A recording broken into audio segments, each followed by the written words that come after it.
Hola, ¿cómo están? Aquí el asistente del Dr. Forero.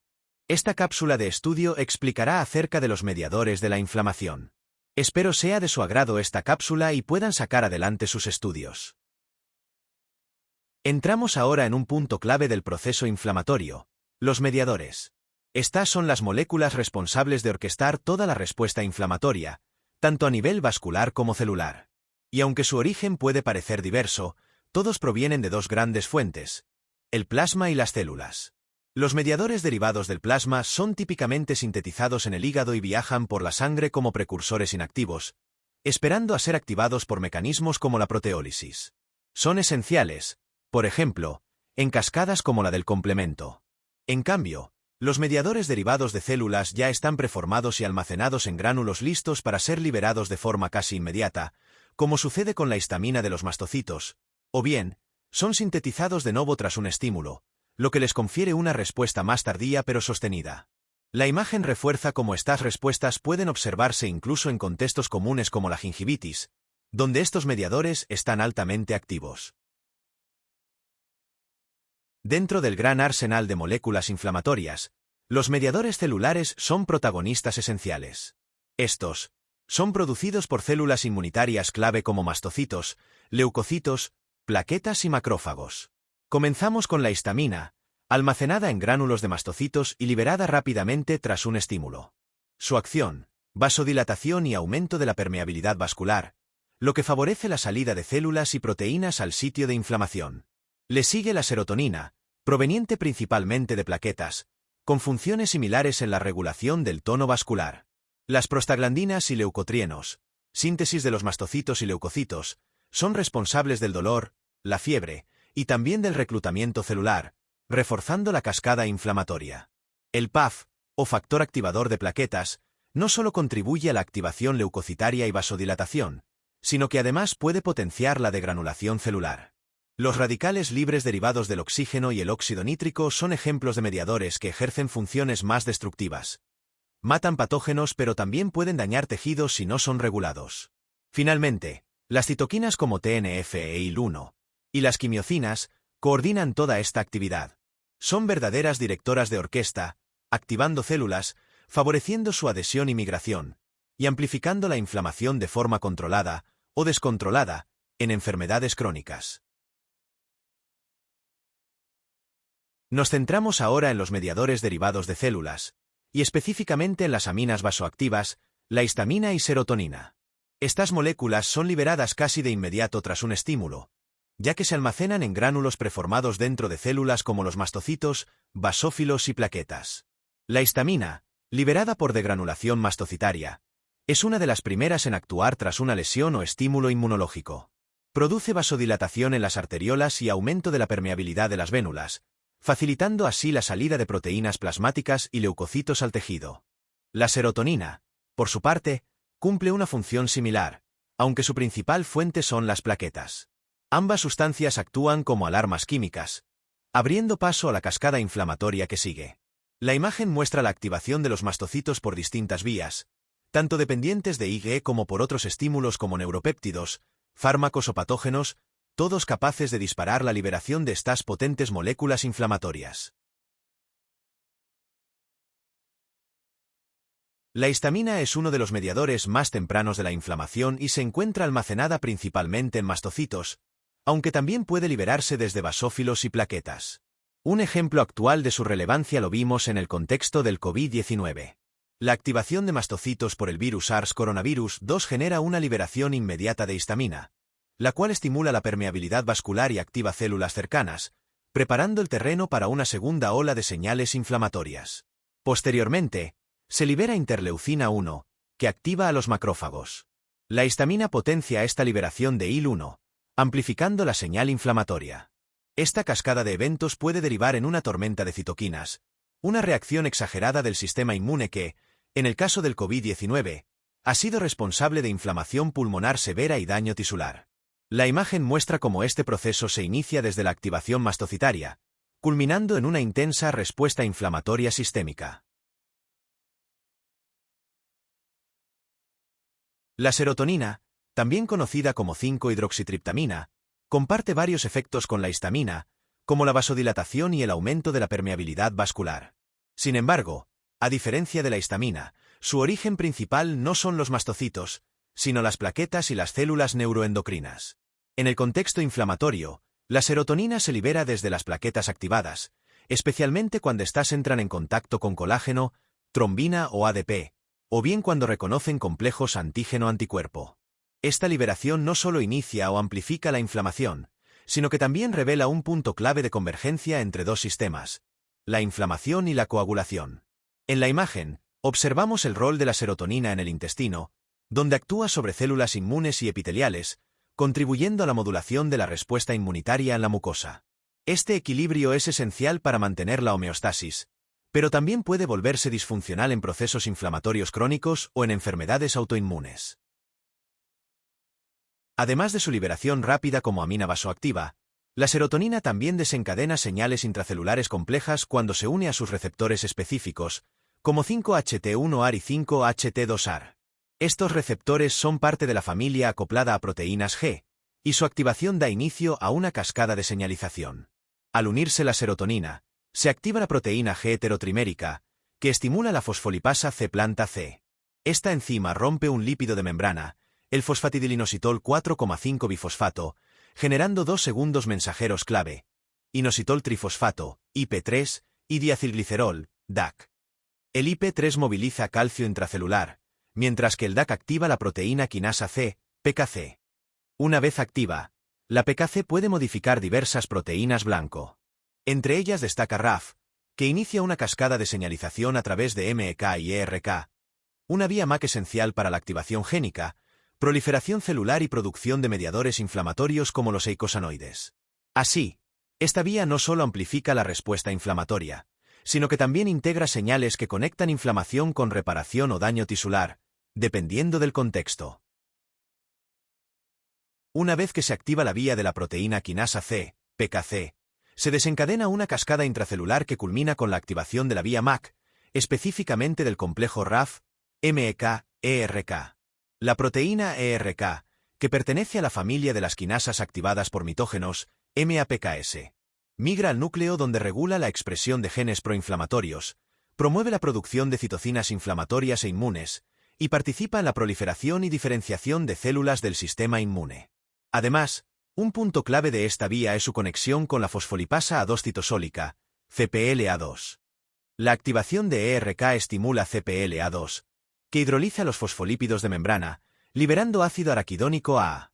El ácido araquidónico es un precursor fundamental para la síntesis de prostaglandinas y leucotrienos, dos de los mediadores lipídicos más potentes de la inflamación. De esta forma, la activación de un receptor de serotonina no solo tiene efectos inmediatos vasculares, sino que también modula la inflamación a través de la expresión génica y la producción de mediadores secundarios. Por otra parte, las prostaglandinas son lípidos bioactivos producidos por diversas células inflamatorias, como mastocitos, macrófagos, células endoteliales y plaquetas. Se sintetizan a partir del ácido araquidónico liberado por la acción de la fosfolipasa A2, y su producción está mediada por dos formas de la enzima ciclooxigenasa, COX-COX1 y COX-2. COX-1 es una enzima constitutiva, es decir, está siempre presente en los tejidos y cumple funciones fisiológicas esenciales como la protección de la mucosa gástrica, la regulación del flujo renal y la función plaquetaria. En cambio, COX-2 es una enzima inducible, cuya expresión aumenta rápidamente en respuesta a estímulos inflamatorios como citocinas, factores de crecimiento o endotoxinas bacterianas.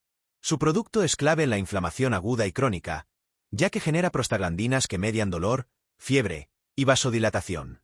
Esta diferenciación también explica los efectos terapéuticos y adversos de los antiinflamatorios no esteroidales. Los inhibidores no selectivos bloquean tanto COX-1 como COX-2, mientras que los inhibidores selectivos de COX-2 buscan suprimir la inflamación sin interferir con las funciones protectoras de COX-1. Así, el eje ácido araquidónico COX-prostaglandinas es uno de los pilares del control de la inflamación, y su modulación farmacológica ha sido clave en el tratamiento de enfermedades inflamatorias. Ahora seguimos con los tromboxanos, otro grupo importante de eicosanoides derivados del ácido araquidónico, que desempeñan un rol clave en la inflamación y la hemostasia. Las plaquetas contienen la enzima tromboxano sintasa, que convierte los endoperóxidos PGH, derivados de la acción de la ciclooxigenasa sobre el ácido araquidónico, en tromboxano A, TXA. Este mediador es un potente vasoconstrictor y agregante plaquetario, es decir, promueve la formación de trombos y reduce el calibre de los vasos sanguíneos, lo que puede contribuir a eventos isquémicos si se desregula. En cambio, el endotelio vascular, que no posee tromboxano sintasa, expresa prostaciclina sintasa, lo que lleva a la producción de prostaciclina, PGI. A diferencia del tromboxano, la prostaciclina actúa como un potente vasodilatador y antiagregante plaquetario, favoreciendo el flujo sanguíneo y previniendo la formación de coágulos. Este balance entre TXA y PGI es fundamental para mantener la homeostasis vascular. Cuando hay una alteración de este equilibrio, pueden desencadenarse fenómenos inflamatorios o trombóticos importantes. La imagen ilustra además cómo fármacos como la aspirina, al inhibir la enzima ciclooxigenasa, interfieren en esta ruta, reduciendo la síntesis de TXA y ejerciendo un efecto antiplaquetario que se utiliza clínicamente en la prevención de infartos o accidentes cerebrovasculares. Ahora continuamos con los leucotrienos LT, que también son eicosanoides derivados del ácido araquidónico, pero formados mediante la vía de la lipooxigenasa en lugar de la ciclooxigenasa. Los LT cumplen funciones clave en la inflamación y reactividad del músculo liso, especialmente en las vías respiratorias. Son producidos principalmente por leucocitos y mastocitos y tienen potentes efectos quimiotácticos y vasoactivos. El LTB es uno de los más importantes desde el punto de vista inflamatorio. Es un potente quimioatrayente y activador de neutrófilos, favoreciendo la liberación de especies reactivas de oxígeno, ERO, y enzimas lisosomales, lo que intensifica el daño tisular en sitios inflamatorios. Por otro lado, los LTC, LTD y LTE, conocidos como leucotrienos cisteinilados, inducen broncoespasmo y vasoconstricción, así como un aumento de la permeabilidad vascular. Estos efectos los hacen particularmente relevantes en enfermedades como el asma y la rinitis alérgica. La imagen incluye un recuadro clínico con antileucotrienos aprobados para uso en pediatría, entre ellos Montelukast, ampliamente utilizado en niños asmáticos; Zafirlukast y Zileuton, con uso más restringido pero también efectivos en controlar la respuesta inflamatoria respiratoria. Estos fármacos actúan bloqueando los receptores de leucotrienos o inhibiendo su síntesis, lo que disminuye los síntomas respiratorios y mejora la función pulmonar en enfermedades inflamatorias crónicas. Ahora cerramos el capítulo de los eicosanoides con un mediador que, a diferencia de los anteriores, no potencia la inflamación, sino que la frena. Hablamos de las lipoxinas. Las lipoxinas también se generan a partir del ácido araquidónico, pero utilizando exclusivamente la vía de la lipooxigenasa, la misma vía que da origen a los leucotrienos. Lo interesante de las lipoxinas es que, en lugar de promover el reclutamiento y activación de células inflamatorias, tienen un efecto resolutivo. Inhiben la quimiotaxis y la adhesión de neutrófilos, lo cual disminuye su infiltración en los tejidos y frena la progresión del proceso inflamatorio. Sin embargo, su síntesis es menos frecuente, ya que requiere la colaboración entre distintos tipos celulares. Por ejemplo, los neutrófilos producen un precursor de lipoxina, que solo puede transformarse completamente en lipoxina mediante la acción de las plaquetas. En la imagen, puedes ver claramente este equilibrio como la fosfolipasa A2 libera ácido araquidónico. A partir de él, se generan prostaglandinas y leucotrienos, que activan la inflamación. Pero también, a través de rutas más específicas, se forman lipoxinas, que actúan como señal de freno. Disminuyen la inflamación, reducen el dolor, modulan el sistema inmune y facilitan la resolución y reparación del tejido. Este balance entre activadores, como prostaglandinas y leucotrienos, y resolutivos, como las lipoxinas, es clave para que el proceso inflamatorio no se vuelva crónico ni genere daño innecesario. Aquí tenemos un resumen visual integral de las vías metabólicas del ácido araquidónico, activadas cuando una fosfolipasa A2 actúa sobre los fosfolípidos de membrana, liberando esta molécula precursora. Desde ahí, el ácido araquidónico puede seguir dos rutas principales. Vía de la ciclooxigenasa, COX, genera prostaglandinas PG y tromboxanos, TX, que median vasodilatación, PGI, PGE, PGE, PGD. Vasoconstricción y agregación plaquetaria, TXA. Participación en fiebre, dolor, inflamación y funciones homeostáticas. Importante: los antiinflamatorios no esteroidales, AINES, bloquean esta vía. Vía de la lipooxigenasa, LOX. Da origen a los leucotrienos y lipoxinas. Leucotrienos como LTB promueven quimiotaxis y adhesión leucocitaria. LTC, LTD y LTE inducen vasoconstricción y aumento de la permeabilidad vascular, especialmente importantes en asma. Las lipoxinas, LXA, LXB, en cambio, inhiben estos efectos inflamatorios, actuando como señales de resolución del proceso. La tabla a la derecha resume sus efectos funcionales, agrupando los eicosanoides por acción: vasodilatadores, vasoconstrictores, promotores de permeabilidad o quimiotácticos. Las citoquinas son proteínas producidas principalmente por macrófagos y linfocitos T activados, aunque también pueden ser secretadas por células del endotelio, el epitelio y del tejido conjuntivo. Estas moléculas actúan como verdaderos mensajeros, modulando la función de otras células del sistema inmune. Entre ellas, encontramos a las quimioquinas, un tipo particular de citoquina cuya función principal es atraer leucocitos hacia el sitio de inflamación a través de un proceso llamado quimiotaxis. En esta tabla se resumen algunas de las principales citoquinas involucradas en la inflamación aguda y crónica. Por ejemplo, el TNF y la interleuquina 1 estimulan la producción de otras citoquinas, la expresión de moléculas de adhesión y la fiebre. La interleuquina 6 participa en la respuesta de fase aguda. Por su parte, las quimioquinas guían a neutrófilos y monocitos hacia los tejidos inflamados. En la inflamación crónica, destaca la interleuquina 12, que favorece la producción de interferón gamma y activa macrófagos.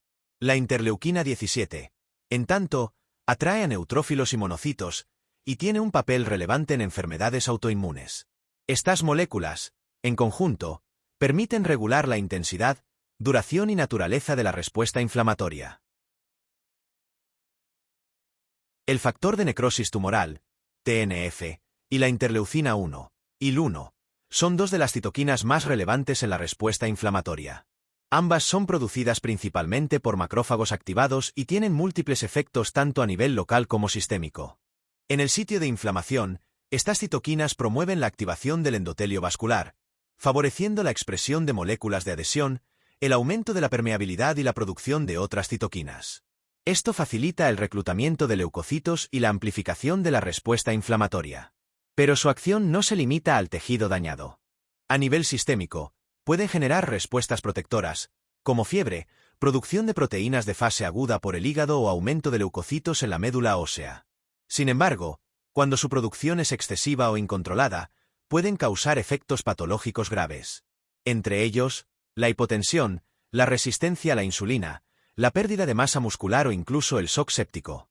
La activación endotelial excesiva, por ejemplo, puede comprometer múltiples órganos.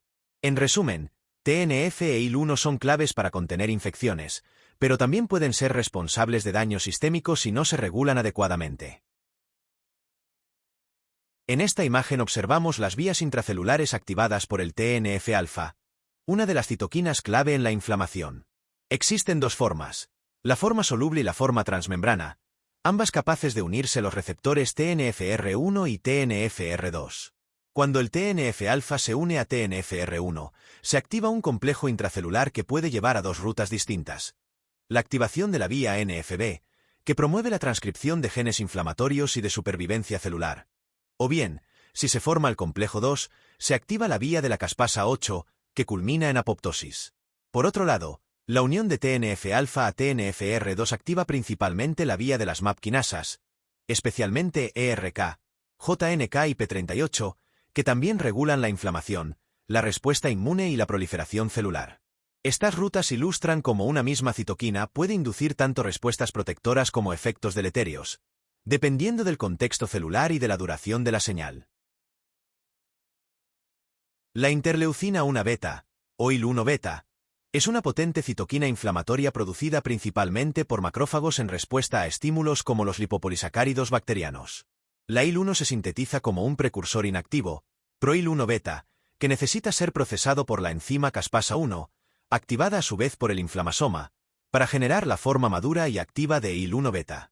Una vez liberada, la IL-1 se une a su receptor tipo I, IL-1RI, en células blanco, lo que inicia una cascada intracelular a través de proteínas adaptadoras como MyD88, IRAK y TRAF6, que culminan en la activación del factor de transcripción NFB. Este proceso conduce a la expresión de múltiples genes proinflamatorios que amplifican la respuesta inmune. Además, La acción de IL-1 puede ser regulada por receptores solubles o antagonistas naturales, como IL-1Ra, que compiten por la unión sin activar la señal. La interleucina 6, o IL-6, es una citoquina clave en la respuesta inflamatoria aguda y crónica. Su señalización se inicia cuando IL-6 se une al complejo receptor formado por GP80 y GP130, activando así la vía JAK-STAT. Una vez activadas, las proteínas JAK fosforilan STAT3, que se dimeriza y se transloca al núcleo, donde regula la expresión de genes involucrados en inflamación y proliferación celular. Paralelamente, se activa la vía P3K-ACT, que promueve la supervivencia celular, y la vía MAC, responsable de la producción de más citoquinas proinflamatorias.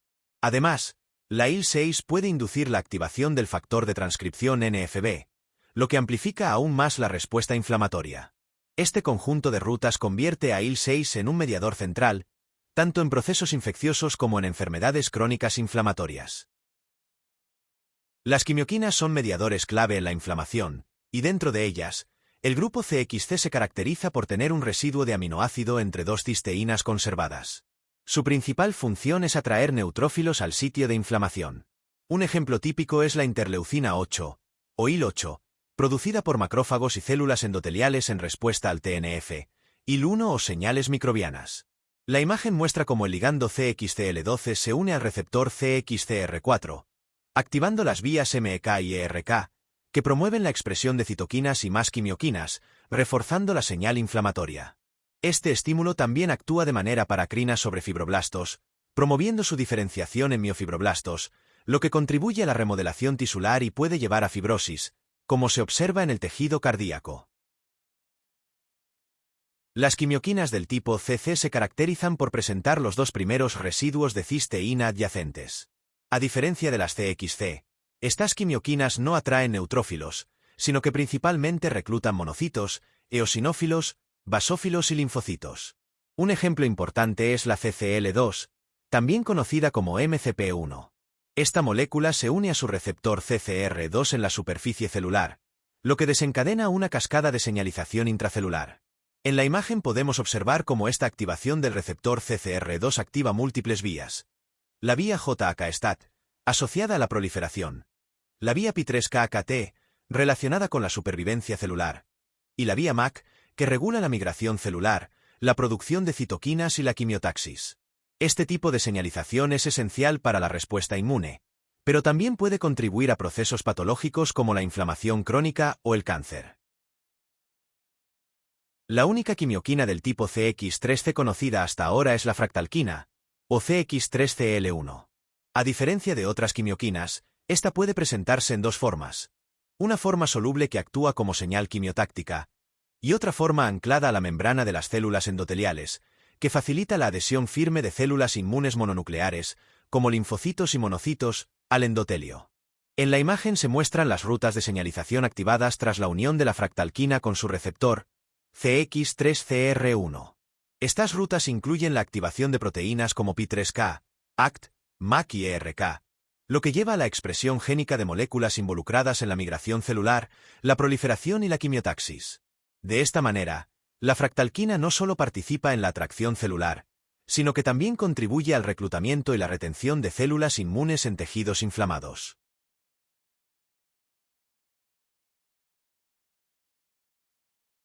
Además de los mediadores celulares, existen mediadores derivados del plasma. Estos son sintetizados principalmente en el hígado y circulan en la sangre como precursores inactivos, que se activan por proteólisis en respuesta a estímulos inflamatorios. Existen tres grandes grupos. Primero, los productos del sistema del complemento, como C5A, C3A y C4A. Estos inducen quimiotaxis y activación de leucocitos, así como vasodilatación por estimulación de mastocitos. Segundo, las cininas plasmáticas, como la bradicinina, que aumentan la permeabilidad vascular, inducen contracción del músculo liso, vasodilatación y dolor. Y finalmente, las proteasas activadas durante la coagulación. Estas participan en la activación del endotelio y atraen leucocitos hacia el sitio inflamado. Para recordar, el sistema del complemento está compuesto por más de 20 proteínas plasmáticas, de las cuales las más importantes se enumeran del C1 al C9. Estas proteínas se activan en cascada a través de 3 vías principales. La vía clásica, la vía de las lectinas y la vía alternativa. Todas convergen en la activación de C3, generando fragmentos como C3A y C3B, que median la inflamación y la opsonización de patógenos. La activación continua lleva a la formación del complejo de ataque a la membrana, o MAC, compuesto por C5b a C9. Este complejo perfora la membrana de células invasoras, causando su muerte. Sin embargo, su regulación es crítica. El C5b9 es una herramienta poderosa del sistema inmune innato, pero si no se controla adecuadamente, puede dañar las células del huésped, contribuyendo a enfermedades inflamatorias y autoinmunes. El sistema del complemento puede activarse a través de 3 vías principales: la vía alternativa, la vía clásica y la vía de las lectinas. Todas estas convergen en la activación del componente C3, que se divide en C3A y C3B. El C3B se deposita sobre la superficie del microbio y actúa como opsonina, facilitando su reconocimiento y fagocitosis por parte de los leucocitos. El C3A y también el C5A son fragmentos que actúan como potentes mediadores inflamatorios, promoviendo el reclutamiento y activación de los leucocitos. Finalmente, el sistema culmina con la formación del complejo de ataque a la membrana, o MAC, que perfora la membrana del microorganismo, causando su lisis y muerte. Para finalizar, además de los mediadores clásicos, existen otros compuestos bioactivos que cumplen un rol importante en la inflamación. El factor activador de plaquetas, o PAF, es un mediador derivado de fosfolípidos que se produce en mastocitos, plaquetas, leucocitos y también en el endotelio. Su función es potenciar la agregación plaquetaria, la adhesión leucocitaria y la vasodilatación. En cuanto a los productos de la coagulación, estos participan a través de los receptores activados por proteasas, o PAR. Se activan por la trombina, lo que desencadena la formación de fibrina, integrando así coagulación e inflamación. Las cininas, como la bradicinina, son péptidos vasoactivos derivados del cininógeno plasmático. Son responsables de incrementar la permeabilidad vascular, causar contracción del músculo liso, dilatación de vasos sanguíneos y generación de dolor. Finalmente, los neuropéptidos, como la sustancia P o la neurocinina A, son secretados por nervios sensitivos y leucocitos. Actúan como reguladores de la inflamación y son clave en la percepción del dolor. Muchas gracias a todos. Nos vemos en la próxima cápsula.